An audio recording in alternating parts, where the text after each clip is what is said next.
Ya estamos de regreso. Quiero platicarles que desde hace varias semanas se desataron inconformidades por el contenido de los nuevos libros de texto para el ciclo escolar 2023-2024. Se ha atacado abiertamente, según se dice en medios de comunicación, el contenido ideológico, el resentimiento, la discordia, los errores técnicos y demás deficiencias y omisiones contenidos en los nuevos libros de texto. Actualmente, varios estados de la República se han pronunciado contra la distribución de estos libros y desde un punto de vista legal, la Unión Nacional de Padres de Familia inició un juicio de amparo contra la edición y distribución de los nuevos libros. Y para platicar más a fondo de este importantísimo tema, tenemos con nosotros a José Luis Romero Castañeda. Nuestro invitado es coordinador de la Unión Nacional de Padres de Familia en el Estado de México y la región norte. José Luis, gracias por acompañarnos. Fresco Rodríguez, buenos días y buenos días a todos los auditorios. Gracias por acompañarnos. Platícanos, por favor, ¿cuál es el acto o cuáles son los actos que impugna la Unión Nacional de Padres de Familia por medio del juicio de amparo y cuál es el estado que guarda el trámite de este medio de defensa? Bien. El amparo lo interpusimos en el mes de marzo. En abril fue admitido y como primer acto, medida cautelar fue la suspensión definitiva que duró hasta hace una semana. Esta suspensión definitiva consistía en impedir la impresión, edición y, en su caso, distribución de los libros de texto, lo cual ya fue confirmado, otorgándose el amparo a favor de la Unión Nacional de Padres de Familia y de los padres de familia a nivel nacional, que ya ordena el juez de distrito, la juez de distrito, que los libros no podrán distribuirse, ¿no? Eso implica a todas las escuelas que se estaban contemplando en recibir estos nuevos libros de texto gratuito de la nueva escuela mexicana, ¿no? ¿Cuál fue el punto que nosotros, por el cual nos amparamos? Ese proceso por el cual no se cumplió para poder integrar los libros de texto. Contextualizando, antes de poder elaborar unos libros de texto, debieron haberse publicado lo que son planes y programas. Y con base a esos planes y programas se integra un consejo de participación, el cual se integra por especialistas, matemáticos, biólogos, historiadores, pedagogos, personas especializadas en materias de español, y además pues también incluye a los padres de familia y a las entidades federativas. Entonces, en este periodo en el que se controla la suspensión definitiva y pedir la información a la SEP, no entregó la información debida. Es decir, no se demostró que se haya cumplido este consejo. Nosotros supimos, no por invitaciones que estuvieron haciendo en el grupo que integraron estos libros de texto, pero el cual firmaban una carta de secrecía en el cual no podían revelar ni la manera en que estaban trabajando y tampoco los contenidos. Y entonces, en base a eso fue que se otorgó este amparo. Y entonces cabe muy bien precisar que fue este amparo por la parte legal de no haberse realizado los libros conforme a la Ley General de Educación, y por eso lo declara inconstitucional. Sobre los contenidos, la juez no dicta nada, no habla si son constitucionales o no constitucionales, y bueno, y esa es la parte donde quedó en este momento. Entonces, en este momento no se van a poder distribuir los libros de texto gratuito, y en caso que exista un desacato o un incumplimiento a esta orden, pues lo que corresponde es una destitución del cargo de la autoridad que no cumpla con esta orden y llevaría una sanción penal. Y la persona que ocupe nuevamente el cargo o ocupe ese cargo tendrá que cumplir con la orden correspondiente. Entonces, en esa parte es conforme lo que llevamos del amparo, ¿no? Es la parte legal por la cual no se tendrá que, y lo ordena el juez, por lo cual se tendrá que reponer el proceso, hacer una nueva convocatoria, donde realmente sea un consejo abierto, con especialistas, donde se hace una revisión rigurosa de los contenidos, ¿no? En cuanto a cómo son impresos, la forma en que son presentados, la metodología, la pedagogía. Toda esta parte tendrá que volverse a reiniciar para poder considerar los nuevos libros de texto que sean autorizados.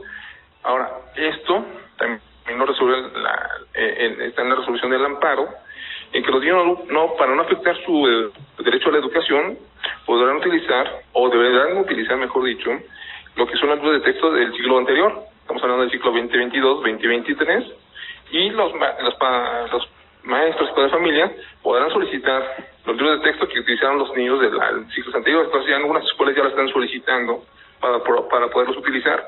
También se podrán utilizar, digamos, bajar a través de las páginas oficiales los libros de texto autorizados del siglo anterior, y en los casos que no se pueden obtener ya sea de manera virtual o física, tendrán que hacerlo los maestros. Ahí es un gran esfuerzo que van a tener que hacer con su autonomía curricular, pues a grabar los programas, los planes, y con su experiencia y conocimiento, ¿no? Pues tendrán que desarrollarlos.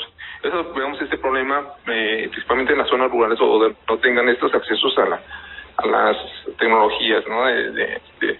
Pero bueno, lo importante es que todos puedan tener ese derecho de acuerdo a los planes y programas autorizados con el ciclo anterior que acaba de terminar. Claro, José Luis. Platícanos, por favor, ¿qué tan viable es que se implemente esta medida que nos comentas para no afectar el derecho de educación de nuestros niños y niñas? Hablamos de usar los libros de ciclos anteriores, nos citabas 2022, 2023, incluso 2022, 2021, 2022. ¿Qué tan viable es que se implemente esta medida que nos comentas? ¿Cómo se van a proveer a los niños, por ejemplo, de primero de primaria, de los libros del ciclo anterior, cómo bajarlos y cómo dárselos a todos los niños? En este caso hablamos de la Unión Nacional. Uh-huh. Sí, te escucho. Sí, bueno, gracias. Este caso pues sí está aplicado en las escuelas y es y es algo inédito, ¿no? Que no nos ha tocado a nosotros vivirlo, pero sí será de una logística que será implementada por cada una de las escuelas, dependiendo de creatividad, pero lo importante será la coordinación que puedan tener padres de familia y maestros, ¿no? Ese sentido es de poder convocar a los consejos de participación escolar para que ellos inviten también a los demás padres de familia a que puedan llevar sus libros de texto que ya no ocupan, ¿no? Uh-huh. Que ocupaban en el ciclo anterior. Algunos tendrán algunos ejercicios ya llenos y toda esta parte, pero hay que mencionar algo importante. El libro de texto es un apoyo, una guía, ¿no? Con el cual es decidido para el niño, pero no es algo indispensable o sin el cual no puedan usar el grado escolar que les corresponda. Lo importante aquí es que los maestros cuenten con los planes y programas ya bien establecidos, que ese es el gran esfuerzo que van a tener que realizar la primera semana de ingreso a clases, porque si es un desarrollo de planes que requiere una planeación, ¿no? de todo el ciclo escolar, y bueno, y ahora sí van a tener que hacerlo a marchas forzadas, y bueno, ese es el gran esfuerzo que pedimos de los maestros. Nos hablas desde un punto de vista legal. ¿Cuál fue el acto que se atacó con el amparo? La violación al proceso anterior en el que debieron participar especialistas de distintas ramas del saber, matemáticas, español, geografía, incluso. Exactamente, porque estamos hablando de que la educación es un derecho que garantiza la Constitución. Esto nos obliga a enfocar este tema desde un punto de vista, digamos, nacional. Pero desde un punto de vista académico quiero preguntarte, ¿qué se gana? ¿Qué se gana con la interposición de este juicio de amparo?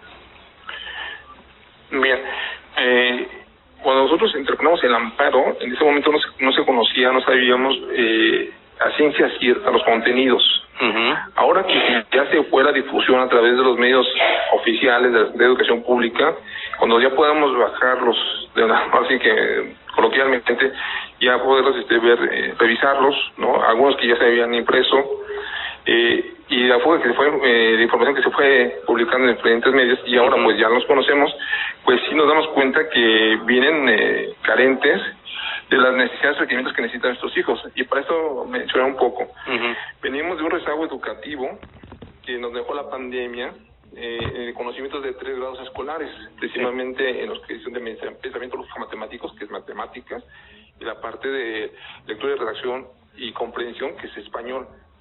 En ese sentido, en esa parte, al ya hablarse de temas, ¿y qué implica esto? Que el niño de tercero de secundaria apenas está comprendiendo lo que debe haber aprendido en el primero de secundaria, en estas materias. Y esto está entre el 40 y 60% de la población estudiantil actualmente, que está sufriendo este rezago. Ahora, ¿qué vemos ahora con el nuevo plan de estudios y con el nuevo modelo? Bueno, que ya no existen esas asignaturas, ya no existe ni matemáticas, español, ciencias naturales, ciencias sociales, sino lo engloban en lo que llaman campos formativos. Okay. Los campos formativos, este conocimiento, lo que llevan es a que engloban estos conocimientos para llevarlo en un caso práctico, lo que llaman proyectos comunitarios. Estos proyectos comunitarios tienen la finalidad de poder encontrar un problema en su aula, en su escuela, y en la comunidad. ¿Qué significa esto? Que es lo que tienen que hacer asambleas para poder encontrar estos problemas y bueno, acabé de mencionar que por eso ya entendemos por qué las aulas le dicen ahora, por qué en las zonas de clases ahora le dicen asambleas, porque van a hacer este trabajo los niños. ¿Y qué va a pasar? Pues se va a ir fragmentando el conocimiento, los niños sí van a estar sumando, restando algunas cuestiones, pero difícilmente van a poder aplicar cuestiones de álgebra, ¿no? En un proyecto, o sacar la raíz cuadrada para aplicarlo en una situación, un proyecto social. Sí se requiere que haya asignaturas, porque sí se requiere de la práctica del ejercicio específicamente de fórmulas, no desarrollar fórmulas, desarrollar parte de geometría aritmética. Y entonces esa es la parte que nos está afectando en la parte de matemáticas y no nos va a contribuir a ayudar a superar este rezago educativo que mencionaba en su momento, ¿no? Igual en la lectura y comprensión, que se requiere de lectura y el ejercicio de estas lecturas, ¿no? Entonces esa parte es donde vemos que no nos está ayudando tampoco para superar este rezago educativo. Y en otra parte, en esta pedagogía, se deja de que el sujeto principal sea el niño, la persona central de la educación. Es decir, cuando hablamos de que la educación es para favor de niños, para que se desarrolle de manera personal, haya un proyecto de vida, de eso le ayude y por supuesto contribuya a su comunidad. Pero en esta ocasión la parte central se vuelve la comunidad. Es decir, yo estudio para resolver problemas de comunidad y de hecho el enfoque, conforme lo manda sus ejes rectores de enfoque, es un enfoque, por decir, el enfoque crítico que manejan ellos se llama decolonial, ¿no? O sea, también hablamos en el sentido del oprimido y el opresor, sí, ¿no? Que es discriminado por sexo, raza y otras preferencias. Pero lo enfoca muy preciso. Entonces, como que se cierra en algo muy reducido lo que es la sociedad y su conocimiento, y no vamos a ver para nada, ¿no? Pues ya no vamos a ver proyectos productivos, proyectos emprendedores, proyectos personales, proyectos de familia, proyectos sociales de otra índole. Entonces, donde decimos que entonces se convierte la situación en el eje central de la comunidad y deja de ser el sujeto principal, la persona, y se vuelve parte del engranaje para resolver los problemas de la sociedad. Entonces, por eso es importante que existan pedagogos, incluso los propios maestros jubilados o maestros que están actuando, pues en esa semana que tuvieron, precisamente se quejan de esas dificultades, no comprenden cuál es la forma en que se está enseñando y los perfiles de alumnos que se quieren sacar, porque también es otro problema. No se sabe cuáles son las medidas o cómo se va a evaluar a los niños, ¿no? Egresados. Y cómo vamos a terminar el primer año escolar cuando México salió de la prueba PISA, ¿no? Y cuando desaparece el Instituto Nacional de Evaluación, pues no sabemos en qué medida estamos en comparación con otros países, porque nuestros hijos van a competir no solamente con los que viven en su ciudad, van a competir con los de otros estados, y en esta economía global o en esta sociedad cosmopolita, pues van a competir con otros países, más si vienen empresas o vienen en negocios o quieren emprender algo mayor o tendrán que competir entonces en conocimientos y habilidades, y eso no lo podemos medir todavía. Entonces, ese es el gran riesgo y el problema que nosotros vemos y que, bueno, no lo sabíamos, pero creemos que sí vale la pena aprovechar este momento que nos está dando la oportunidad del Poder Judicial, que se reponga el proceso y podemos sacar un mejor libro, los mejores libros que les sirvan realmente de apoyo a nuestros hijos y tengan una educación de calidad, de forma una mejor comunidad, una mejor generación, porque son 23 millones de niños y adolescentes que están en educación básica que merecen algo mejor. Entonces, eso es lo que queremos. Si ellos son mejor, seguramente tenemos una mejor sociedad. Sin duda, José Luis. Y fíjate que al principio comentaba yo el aspecto ideológico, y bien lo comentabas, estamos hablando de una enseñanza encerrada en un círculo muy limitado de dividir a la sociedad entre oprimidos y el opresor o los opresores. Eso ya es una postura ideológica, sin duda, es de alguna manera tener cierta preferencia al sector colectivo en agravio del individual. Es decir, se termina con el talento, con los proyectos de una persona para darle preponderancia a proyectos, como lo mencionan los libros, de carácter comunitario. Entonces yo creo que de esta manera estaremos violando el artículo 3, que dice que la educación debe fundamentarse principalmente en los adelantos y en los conocimientos que nos brinde la ciencia, es decir, teorías y prácticas que sean acordes con la realidad, independientemente de cualquier ideología. Entonces son muchos aspectos que sin duda desde el punto de vista académico tenemos que corregir, tenemos que enmendar en favor de nuestros niños. Y rápidamente en este aspecto quiero preguntarse, José Luis, ¿cuáles son las estrategias que va a implementar la Unión Nacional de Padres de Familia para atacar concretamente el aspecto académico de este problema. Sí, bueno, aquí hemos logrado hacer sinergia con otras asociaciones. Por decir, quienes saben, son, por decir, Alianza de Maestros ya está sacando lo que es su manual o una guía, publicaron, que se va a través de las páginas de las diferentes asociaciones, poder hacerles llegar a los maestros, ¿no? En ese sentido, por definir cuál es el perfil de alumno que requiere cada grado escolar, de acuerdo a los programas y planes que están autorizados, y también nosotros poder seguir insistiendo en los estados pues que hagan ese esfuerzo, ¿no? Sabemos que hay estados donde pues sí van a entregar los libros en esta parte, pero sí, pero estamos advirtiendo que existe una violación y hacerle reconocer a los maestros, a los padres de familia que tienen ese derecho de poder exigir que se les dé una educación científica y de calidad y sin ideologías. Entonces, en ese sentido estamos trabajando y bueno, seguimos igual impulsando pues propuestas, ¿no? No solamente la negativa, sino propuestas para que se puedan integrar en este nuevo proceso que seguramente se va a realizar, se va a llevar a cabo, pues realmente llevar unas propuestas que ya bien sustentadas con buenas experiencias en otras partes, en otras universidades, instituciones académicas nacionales o extranjero, que nos puedan permitir elevar el nivel académico de nuestro país. Claro, José Luis. Y ya para concluir, ¿cuáles son las acciones futuras que va a implementar la Unión Nacional de Padres de Familia y qué objetivos se pretende alcanzar con las mismas? Bueno, lo que estamos continuando con las activaciones en las plataformas digitales de CitizenGo, alto el adoctrinamiento, donde ya van más de 112,000 firmas recabadas. También en Actívate, también hay cerca de 50,000 firmas. Se da también en la parte de la implementación de esta Carta de los Derechos de los Padres para poder exigir una educación de calidad científica y sin ideologías. Y finalmente es para hacer conciencia en la responsabilidad que tienen los padres de familia y los amparos, pues, por supuesto que más de 2,200 se han implementado diferentes padres de familia y a nivel nacional. Entonces, en ese sentido, lo que buscamos es que la sociedad entienda que el problema de educación no solamente es de una comunidad escolar, o sea, donde están maestros, padres de familia y alumnos, ¿no? Sino que nos involucra a todos tanto les interesa tener buenos gobernantes que bien preparados, les interesa que las empresas también se preocupadas que tengan buenos ingenieros o que tengan las personas que tengan con valores éticos en su oficio, en el servicio que ofrecen. Entonces, eso es lo que nos tenemos que involucrar todos, porque la educación es la palanca de progreso de cualquier país, ¿no? Y eso define el progreso de aquellos países que a veces nos sorprendíamos cómo salieron después de una catástrofe, de una guerra, de un desastre natural. Pues es la educación, ¿no? Entonces, eso es lo que queremos decir, poner en el lugar que le corresponde a la educación, en el lugar que le corresponde al maestro, ¿no?